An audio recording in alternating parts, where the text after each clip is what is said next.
WALFM, Radyo Totoo, CMN Batangas. CNN Live Nation. Renz Belda, magandang araw sa iyo. Magandang umaga, Ariel. Magandang umaga, Pilipinas.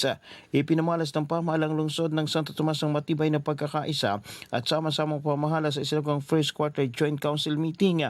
Ang pagtitipon ay pinangunahan ni Mayor Atty. June Marasigan kasama mga miyembro ng sangguniang panglungsod bilang patunay ng kanilang patuloy na panguna sa inklusibo at responsableng pamumuno.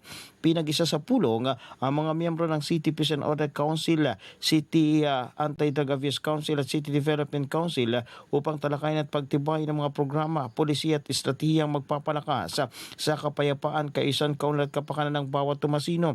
Sa pamagitan ng Joint Council Meeting na ito, pinagtitibay ng pamahalang lungsod ang pangakong nagkakaisang pamamahala para sa isang ligtas, maunlad at progresibong lungsod, isang lungsod kung saan ang boses ng bawat sektor ay pinapakinggan at isinasaalang-alang sa paghubog ng mas masiglang kinabukasan.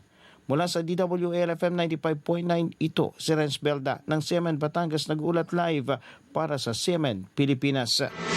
CNN Live Nationwide. Maraming salamat, Renz Belda, mula po sa impila ng DWALFM, Radyo Totoo, CMN Batangas.